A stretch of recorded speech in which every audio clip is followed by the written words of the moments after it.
जय हिंद दोस्तों। यदि आप बीपीएससी की तैयारी कर रहे हैं तो ये लेक्चर आपके लिए काफ़ी इम्पॉर्टेंट होने वाला। इस लेक्चर में हम लोग डिस्कस करेंगे कि किस तरह से दैनिक जागरण के बिहार संस्करण को बीपीएससी पर्सपेक्टिव से पढ़ें और बीपीएससी में भी प्रीलिम्स, मेंस और इंटरव्यू तीनों ही पर्सपेक्टिव से हम लोग किस तरह से दैनिक जागरण के बिहार संस्करण को पढ़ सकते हैं। चलिए शुरुआत करते हैं, लेकिन उससे पहले हमारे चैनल पर नए हैं तो सब्सक्राइब कर दें, अपने दोस्तों के साथ, कलीग के साथ इसे शेयर कर दें।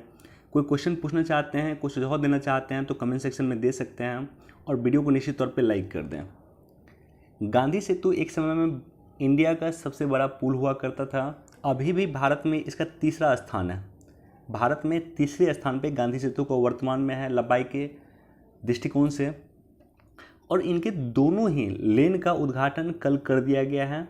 माननीय मुख्यमंत्री श्री नीतीश कुमार जी और माननीय केंद्रीय सड़क परिवहन मंत्री नितिन गडकरी जी के द्वारा इनका कल उद्घाटन कर दिया गया। और 6 साल के बाद ऐसा हुआ है कि गांधी सेतु का दोनों लेन चालू हो गया।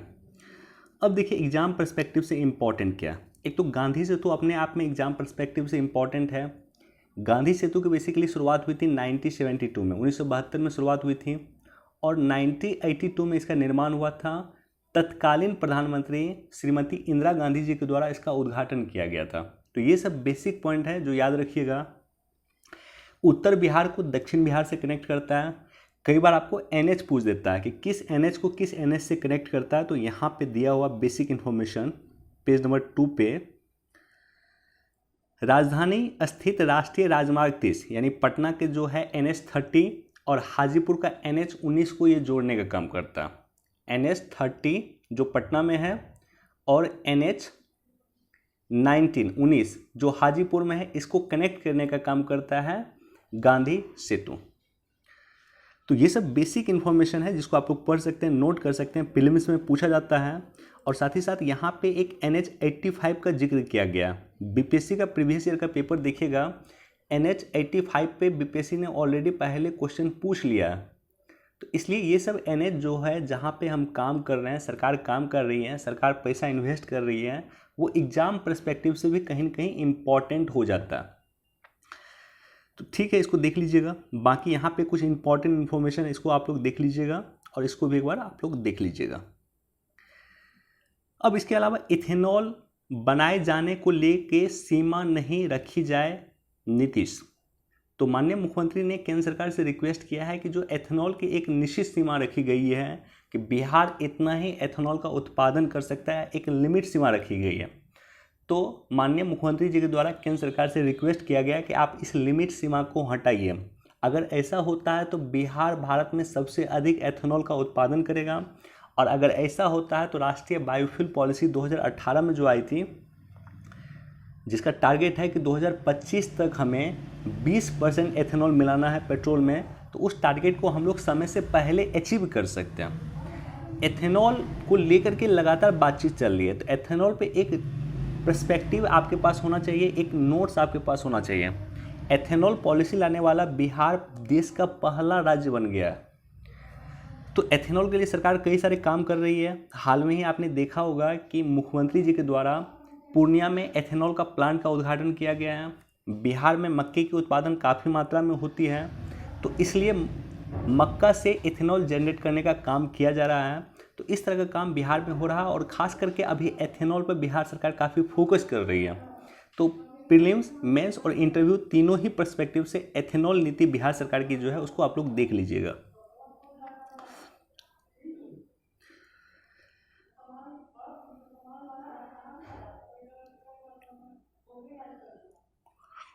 खेलो इंडिया में पहलवान सोहम ने दिलाया बिहार को पहला पदक। तो खेलो इंडिया जो प्रोग्राम हो रहा है अभी पंचकुला में हो रहा है, तो वहाँ पे जो पहलवान है, बिहार के जो पहलवान हैं, उन्होंने बिहार को पहला पदक दिलाया है। और इस पहलवान का नाम याद रखिएगा, इस पहलवान का नाम है सोहम। तो बेसिकली सोहम कैमूर जिला के हैं, 17 वर्षीय सोहम हैं। उन्होंने बिहार को पहला पदक दिलाया है और इन्हें कांस्य पुरस्कार मिला है, जो खेलो India youth game festival Panchkula में आयोजित हो रहा है। अगेन यहाँ पे गांधी सेतु के बारे में डिटेल इन्फॉर्मेशन है, इसको आप लोग देख लीजिएगा।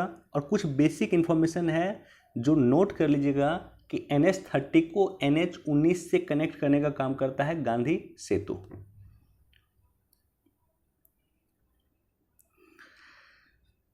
अब यहाँ पे ये जो है ये भी इम्पॉर्टेंट है। 66वीं बीपीएससी में जहाँ तक मुझे याद है ये क्वेश्चन पूछा गया था एक सिस्टम के बारे में।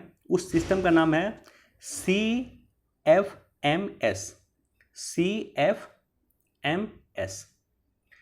Comprehensive financial management system.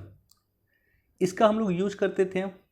अब 13 जून से इसके यूज पे प्रतिबंध सरकार लगा रही है और इसके जगह सरकार एक नई सिस्टम लेकर आ रही है जिसका नाम है वामिस। वामिस एक नया सिस्टम है।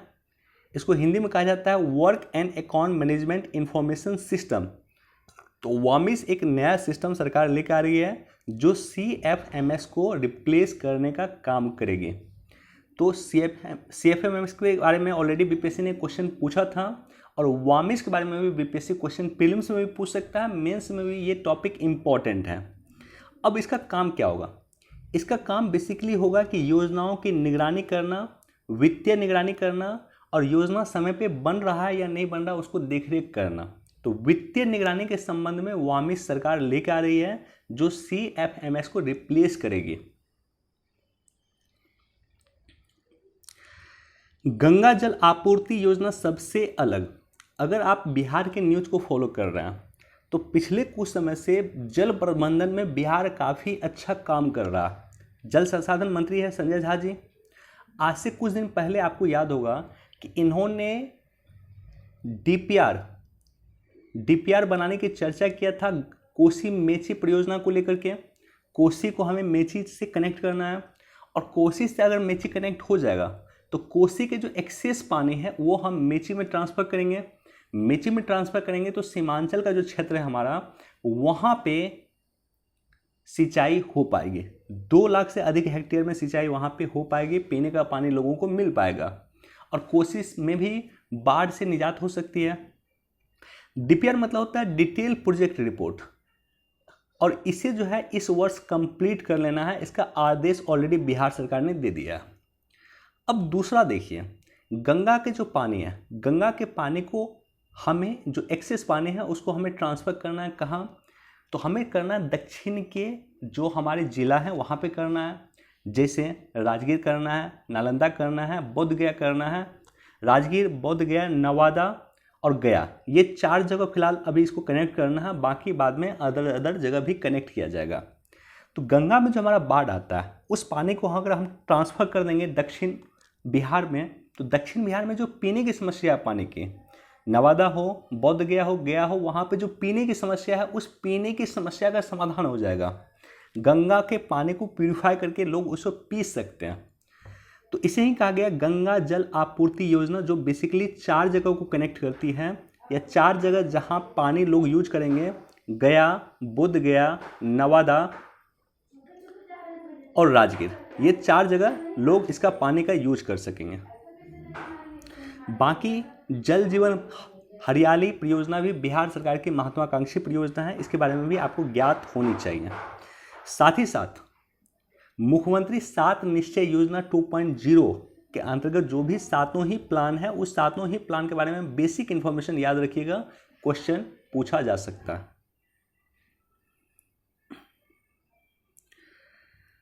16 विधायक संपर्क में परिषद चुनाव में देंगे प्रत्याशी। अब देखिए ये पॉलिटिकल न्यूज़ है, एग्जाम पर्सपेक्टिव से इम्पॉर्टेंट नहीं है। एग्जाम पर्सपेक्टिव से इम्पॉर्टेंट है बिहार विधान परिषद। और बिहार विधान परिषद इम्पॉर्टेंट क्यों है? क्योंकि बिहार विधान परिषद की फिर चुनाव होने वाली है। तो आप लोग देखिएगा कि बिहार विधान परिषद का चुनाव कैसे होता है, उसकी क्या प्रक्रिया है, उसके बिहार विधान परिषद में जितने भी सदस्य चुने जाते हैं उसका क्या मापदंड है, कैसे कैसे सदस्य चुना जाता है। जैसे 1/3 बिहार विधान परिषद का 1/3 सदस्य जो है स्थानीय निकाय के द्वारा चुना जाता है। 1/3 सदस्य जो है जितने भी विधायक हैं उस विधायक के द्वारा चुना जाता है। 1/6 सदस्य का चुनाव जो है राज्यपाल महोदय के द्वारा किया जाता है। 1/12 सदस्य का चुनाव जो है जो टीचर वगैरह होते हैं, शिक्षक होते हैं, वो शिक्षक करते हैं। और 1/12 सदस्य का चुनाव जो है ग्रेजुएट एंड एबव वो लोग करते हैं। तो इस तरह से टोटल सीट, जितने भी सीट हैं बिहार विधान परिषद में, सभी के निर्वाचन किया जाता है इस तरह से, या सभी का सिलेक्शन इस रूप में होता है। 1/3 प्लस 1/3 प्लस 1/12, सॉरी 1/6 प्लस 1/12 और प्लस 1/12, इस रूप में किया जाता है। इसको आप लोग याद रख लीजिएगा। 1/3 सदस्य का चुनाव स्थानीय निकाय के द्वारा किया जाता है। 1/3 सदस्य का चुनाव बिहार विधानसभा के द्वारा किया जाता है। 1/6 सदस्य का चुनाव राज्यपाल महोदय के द्वारा किया जाता है। 1/12 सदस्य का चुनाव शिक्षक के द्वारा किया जाता है। और 1/12 सदस्य का चुनाव जो है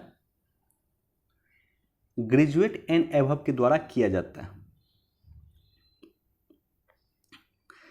अगेन ये जो न्यूज़ है, ये न्यूज़ में इम्पॉर्टेंट कुछ नहीं है। अगर इसको देखा जाए तो एग्जाम पर्सपेक्टिव से बिल्कुल इम्पॉर्टेंट नहीं है, लेकिन ये दल बदल कानून है, ये इम्पॉर्टेंट है। यूपीएससी मेंस में भी, प्रीलिम्स में भी इससे क्वेश्चन आया है।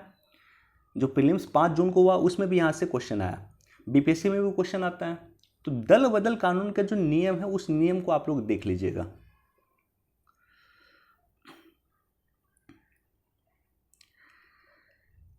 गया में 9 सितंबर से होगा पितृपक्ष मेला। 9 सितंबर से लेकर के 25 सितंबर तक पितृपक्ष मेला गया में आयोजित होगा और देश विदेश से लोग वहां पे पिंडदान करने के लिए गया में इसी अवसर पे जुटते हैं। दैनिक जागरण के राष्ट्रीय संस्करण में ऑलरेडी हमने इस टॉपिक को डिस्कस किया था, इसलिए मैं यहाँ पे डिस्कस नहीं कर रहा हूँ। तो यहाँ पे मैं सिर्फ बिहार का जो न्यूज़ है उस न्यूज़ को मैं डिस्कस करूँगा। अब देखिए, एक शानदार उपाय ये किया गया बिहार में, एक शानदार उपाय आप इसको कर सकते हैं, ये किया गया 112 नंबर। पहले पुलिस को आपको कॉल करना होता था, आप 100 नंबर पे कॉल करते थे। फायर को कॉल करना होता था, आग कहीं लगी है उसको कॉल करना होता था, या अस्पताल को कॉल करना होता था। सबके लिए अलग अलग नंबर था। अभी आपको कोई इमरजेंसी हो, चाहे आपको हॉस्पिटल में एडमिट होना हो, मेडिकल इमरजेंसी हो, चाहे पुलिस की आवश्यकता हो, या कहीं आग लग गया हो, सिंपली आपको 112 पे कॉल करना। तो इसका ट्रायल ऑलरेडी पटना में चल रहा है। कुछ दिन के बाद पूरी पटना में इसको लागू कर दिया जाएगा और धीरे धीरे पूरे बिहार में इसको लागू कर दिया जाएगा। यानी मेडिकल इमरजेंसी, पुलिस इमरजेंसी या फायर इमरजेंसी, तीनों ही इमरजेंसी में आपको 112 नंबर पे कॉल करना है और आपको उचित रूप में इसके लिए सहायता किया जाएगा। ये जो वैन दिख रहा है आपको, एक तो देखने में आपको ब्लोरो लगेगा, लेकिन इसमें कई अत्याधुनिक सुविधाओं का सुविधा दिया गया है। और अगर आप कॉल करेंगे तो 25 मिनट के अंदर, 15 मिनट में गाड़ी पहुंचेगी और मैक्सिमम जो रिस्पांस टाइम है वो 25 मिनट है। 25 मिनट में गाड़ी को पहुंचना है जब आपने कॉल किया है। उसके बाद 15 मिनट तक गाड़ी आपको पहुंचने का टारगेट गाड़ी रखेगी कि जहां आपने कॉल किया है, मान लीजिए आपने पुलिस को कॉल किया तो 15 मिनट के अंदर वो पहुंचेगी, लेकिन मैक्सिमम रिस्पांस टाइम रखा गया है 25 मिनट।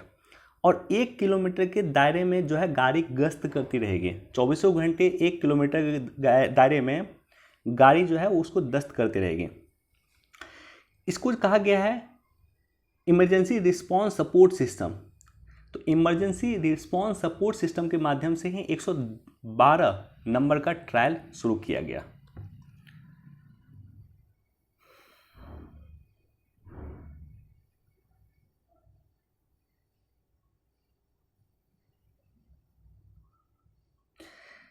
अगर आप दैनिक जागरण को फॉलो कर रहे हैं तो आप देखते होंगे कि प्रत्येक दिन कुछ न कुछ उद्यम को लेकर के चर्चा रहता है। जैसे आम को लेकर के एक दिन चर्चा था, आज केला को लेकर के चर्चा है, एक दिन इथेनॉल को लेकर के चर्चा था, एक दिन मखाना को लेकर के चर्चा है।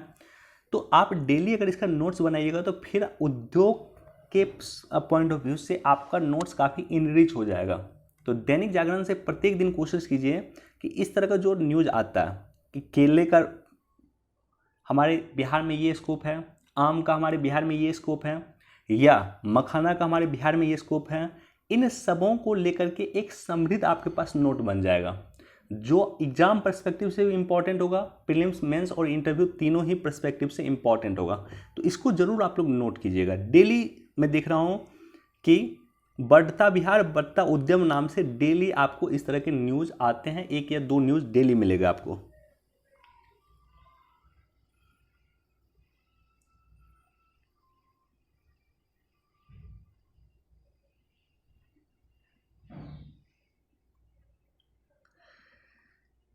निगम की ओर से प्रमंडलों में होगी फिल्मों की प्रस्तुति। एक बार इसको भी आप लोग पढ़ सकते हैं, चूँकि जो माउंटेन मैन मूवी था, तो उस मूवी का कई सारा पार्ट बिहार में शूट हुआ है, और बिहार सरकार अब ये प्रयास कर रही है कि बिहार पे आधारित अगर कोई मूवी बन रही है तो उसका शूटिंग हो सके बिहार में हो। इससे क्या होगा कि बिहार में टूरिज्म डेवलप होगा और स्थानीय लोगों को काम करने का मौका मिलेगा, स्थानीय कलाकारों को काम करने का मौका मिलेगा। तो इसलिए सरकार कोशिश कर रही है कि अब जो फिल्म बिहार के बैकग्राउंड पे बनती है उसका हो सके तो बिहार में ही उसका शूटिंग किया जाए।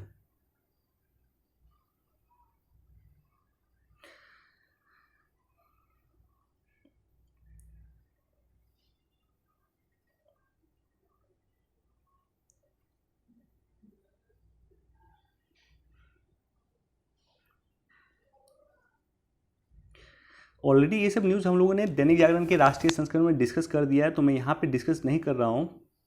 हाँ, ये इम्पॉर्टेंट, बिहार टेक्सटाइल और लेदर पॉलिसी 2022 का आज लोकार्पण किया गया है। इस पर आप लोग जाकर के वीडियो भी देख सकते हैं, लेकिन इसका जो पॉलिसी होगा वो मैं टेलीग्राम चैनल पे पोस्ट कर दूंगा कि बिहार सरकार की क्या पॉलिसी है। अब टेक्सटाइल और लेदर पॉलिसी बिहार सरकार ने लेकर आई है, उसमें सरकार ने अनाउंसमेंट किया है कि 10 करोड़ रुपए तक पूंजीगत निवेश अनुदान सरकार देगी। बहुत बड़ी बात, पूंजीगत निवेश अनुदान 10 करोड़ तक देना एक बड़ी बात है।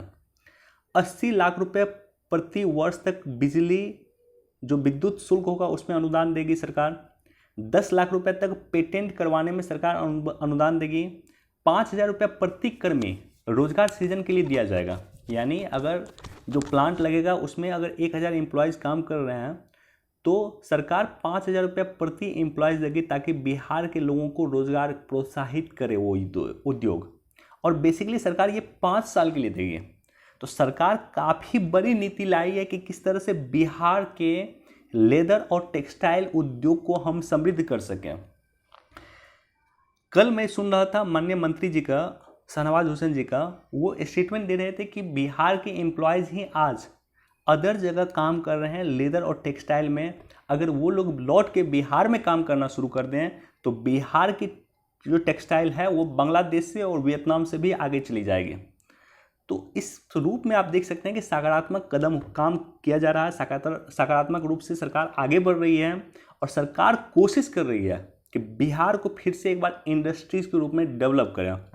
तो बिहार में जो इंडस्ट्री संभावित है उसमें एथेनॉल है, टेक्सटाइल है, लेदर इंडस्ट्रीज हैं।